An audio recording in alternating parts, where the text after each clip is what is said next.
जय श्री राम, जय हिंद, जय भारत। दोस्तों, स्वागत है आप सबका एक बार फिर से आपके अपने चैनल स्काई स्पीक्स पर। तो आज हम बात करेंगे केतु का राशि परिवर्तन तुला राशि अथवा तुला लगन के जातकों के लिए कैसा रहेगा।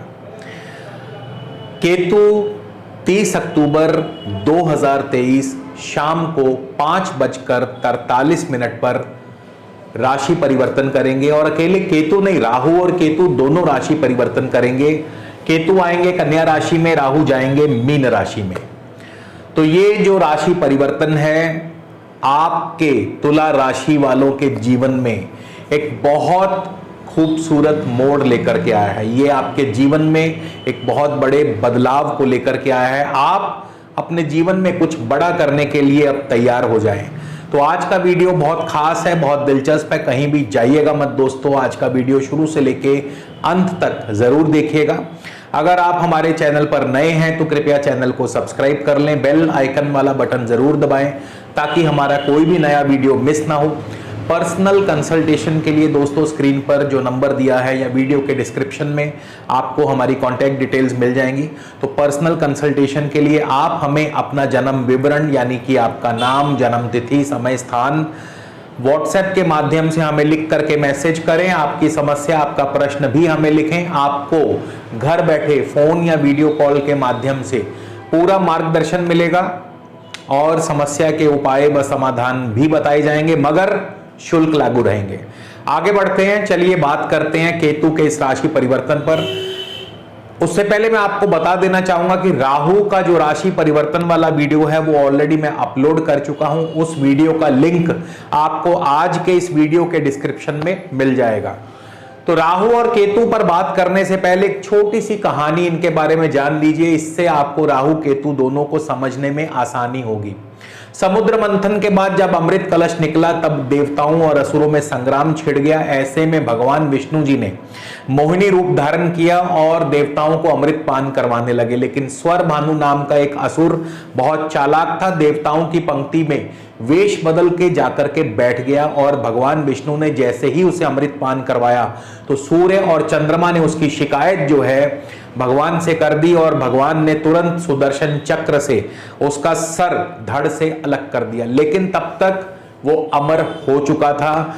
तो ये है राहु और केतु का बेसिक किरदार, यानी साम दाम दंड भेद छल प्रपंच करने में माहिर हैं। अपने कार्य को अंजाम देने के लिए किसी भी हद तक जा सकते हैं। लेकिन केतु 12वें भाव में एक अलग ही कहानी लिखते हैं। 12वें भाव में केतु बहुत ही ज्यादा शुभ फल देने वाले माने गए हैं। लेकिन वो शुभ फल कब देंगे या अशुभ फल भी अगर देंगे तो कब और कैसे देंगे, उसके लिए हमें केतु और राहु, खास करके केतु के मित्र और शत्रु ग्रहों के बारे में भी जानना होगा। दोस्तों, केतु जो है धनु और मीन राशि में उच्च के हो जाते हैं। कन्या राशि, अनेक विद्वानों ने मतांतर से कन्या राशि को केतु की स्वराशि माना है। केतु का हमारे धड़ पर अधिकार है, पांव, रीढ़ की हड्डी, कानों की शक्ति यानी सुनने की शक्ति, हमारे गुप्त अंग, पांव, घुटने, ये सब जो है केतु के अधिकार क्षेत्र में आते हैं। केतु के अधिपति देवता श्री गणेश हैं। केतु के लिए जो कारक वस्तुएं हैं वो है इमली, फलों में केला, तिल आदि केतु के पदार्थ हैं। और जीवों में कुत्ता जो है केतु का जीव माना गया है। तो केतु जब भी परेशान करे तो कहते हैं कुत्ते की सेवा करो, तो केतु बहुत जल्दी शुभ फल देने लगते हैं। और इसके अलावा आप भगवान श्री गणपति जी की आराधना भी कर सकते हैं, पूजा अर्चना भी कर सकते हैं।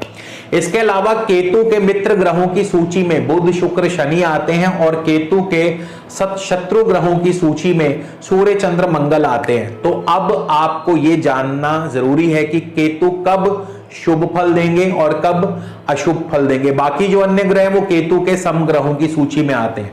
अब जैसा आपको मालूम है कि तुला राशि से केतु 12वें भाव में गोचर करने वाले हैं।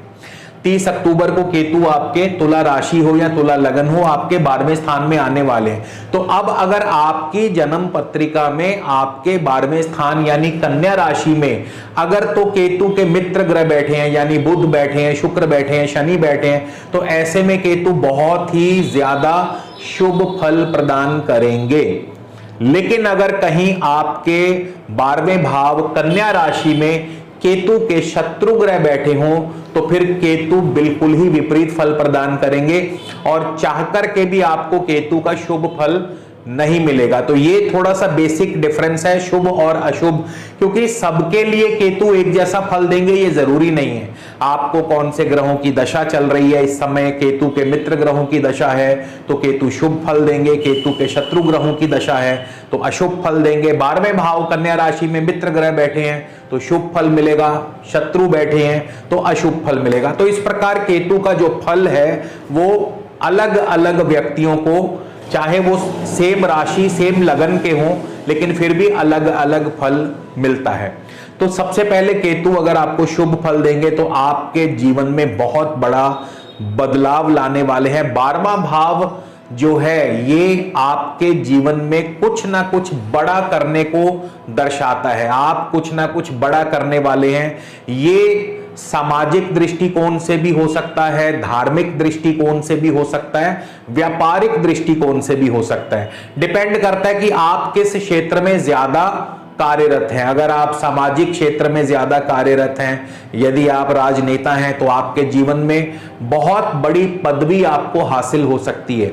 अगर आप धार्मिक क्षेत्र में ज्यादा कार्यरत हैं तो आपके जीवन में आप किसी बड़े, बहुत बड़े धार्मिक कार्य में आप अपना योगदान देने वाले हैं। और अगर आप व्यापारिक दृष्टिकोण से ज्यादा कार्यरत हैं, व्यापार में ज्यादा आप मसरूफ हैं, तो आपके व्यापारिक क्षेत्र में कोई बहुत बड़े कार्य, किसी बहुत बड़ी योजना में आपका निवेश हो सकता है, किसी बड़े प्रोजेक्ट में आपका निवेश हो सकता है। तो जीवन में कुछ बहुत बड़ा आप करने वाले हैं। स्टूडेंट्स के लिए भी ये समय बदलाव लेकर आने वाला है। जो लोग बाहर विदेश में जाना चाहते हैं, पढ़ना चाहते हैं, या जो भी व्यक्ति इस समय पीआर की, वीजा की प्रतीक्षा में है, तो यकीन मानिए केतु आपको विदेश में फॉरेन सेटलमेंट करवाने वाले हैं। आपको पीआर मिल सकती है, विदेश यात्रा हो सकती है, आपका वीजा अप्रूवल आ सकता है, और इसके अलावा इंपोर्ट एक्सपोर्ट के कारोबार में भी आपको भरपूर सफलता दिलवाने वाले हैं। यानी केतु 12वें भाव, 12वां भाव जो है ये व्यय को दर्शाता है, 12वां भाव विदेश यात्राओं को दर्शाता है, 12वां भाव फॉरेन सेटलमेंट को दर्शाता है, 12वां भाव त्याग को दर्शाता है। तो इसीलिए मैंने कहा कि किसी बड़े जीवन के आप मोड़ पर आने वाले हैं, कोई बहुत बड़ा मोड़ यहां से आप लेने वाले हैं। ये मोड़ आपको खुशहाली की तरफ ले जाएगा, आपको आत्मा की संतुष्टि की तरफ लेकर के जाएगा। व्यापारिक दृष्टिकोण से आपके जीवन में, व्यापार के क्षेत्र में बहुत उन्नति और प्रगति आप करने वाले हैं। तो अगले 18 महीने, यानी केतु 2 मई 2025 तक यहीं रहेंगे। अगले 18 महीनों के लिए कुछ बहुत बड़ा परिवर्तन आपको देखने में आएगा। अब मान लीजिए केतु आपके यहां पर किसी अशुभ ग्रह या शत्रु ग्रह के ऊपर से गोचर कर रहे हैं, जैसे सपोज चंद्रमा के ऊपर से गोचर तो करेंगे ही करेंगे अगर आप चंद्र राशि से देख रहे हैं, लेकिन इसके अलावा यदि आप लगन से देख रहे हैं और लगन से 12वें भाव में आपके, अगर इस समय 12वें भाव में कन्या राशि में चंद्रमा बैठे हो या सूर्य बैठे हो या मंगल बैठे हो और केतु का गोचर जो है कन्या राशि पर होने वाला है, तो ऐसे में फिर केतु आपको विपरीत फल प्रदान करेंगे। यानी सबसे पहले तो आपके सेहत और स्वास्थ्य पर इसका बुरा असर पड़ेगा। आपको गुप्त अंगों संबंधी समस्या, रोग पीड़ा दे सकते हैं, पांव संबंधी कष्ट दे सकते हैं, आंखों में आपको कष्ट दे सकते हैं, नेत्र संबंधी पीड़ा आपको दे सकते हैं। इसके अलावा अत्यधिक व्यय की वजह से आप परेशान हो जाएंगे, यानी आपका जो बैलेंस है वो फाइनेंशियल बैलेंस वो बिगड़ सकता है। पैतृक संपत्ति की हानि हो सकती है, नुकसान हो सकता है। तो केतु का गोचर किस ग्रह के ऊपर से है, इस बात पर भी निर्भर करता है कि केतु आपको कैसा फल देने वाले हैं। तो ये चीजें थोड़ी सी ध्यान में रखने वाली हैं। अगर मान लीजिए आपको केतु अशुभ फल देने वाले हैं या दे रहे हैं, ऐसा आपको लगे कि आपको केतु के अशुभ फल मिल रहे हैं, तो फिर तुरंत केतु का उपाय करें। सबसे सरल उपाय, रोजाना कुत्ते को रोटी खिलाएं, खाना खिलाएं अपने सामर्थ्य अनुसार। इसके अलावा भगवान श्री गणपति जी की आराधना करें, पूजा करें, इमली, तिल, केला केला, इन चीजों का दान करें तो केतु आपको कभी भी अशुभ फल नहीं देंगे। तो इसी के साथ आपसे विदा लेता हूं दोस्तों, अगले वीडियो में फिर मुलाकात होगी। जय श्री राम, जय हिंद, जय भारत।